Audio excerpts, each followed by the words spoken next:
When did Gran come to England? In her 50s when she come to England. So what did Gran mean to you? Well, Gran means the world to me. I went to Liverpool when I was 9 because I was a bit cheeky down here in school. So because Mum had all the kids, it was easy for me to be in Liverpool. The fondest memories of Gran is like walking down the road, Smith Down Road, Lodge Lane, and like Gran carrying like the basket, on her head, carrying the shopping on her head and that. I used to feel so embarrassed, but that's just how Gran done it, with the shopping on her head and, with the 2 carry bags.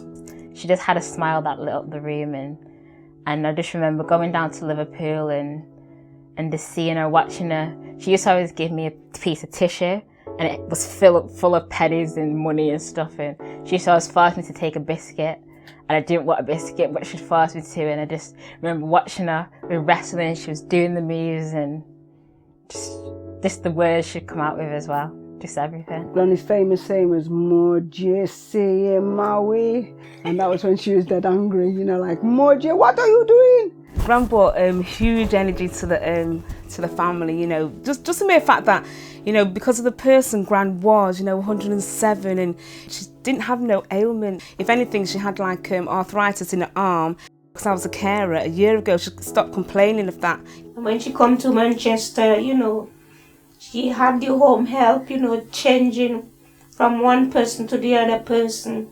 It was too much for her. I tell Susan if she can get, help me to get somebody to come and help me with my money. The social services did pay attention I'd say probably for the first year when they first put her on the books, but after that we've never really had anything good from the social services. We've had 2 great carers. We've had Deborah as a carer, Joan as a carer, and Kelly, and to say the social services give us that help after a year, they didn't even probably know how many rooms we've got in the house or anything like that. Even up to Granny being 107, she was really fit and still shuffling along the bed and, still talking and, still having laughs and jokes with us.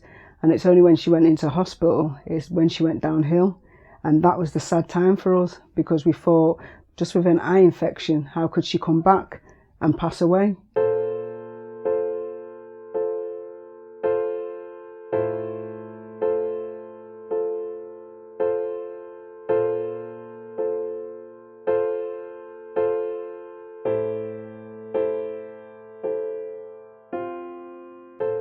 Oh, it's had a huge impact, and more negative, a lot negative because like, mentioned the social services, the police, NHS. For me to trust in the social services or in any profession regarding care at this present moment, no, do not and will not.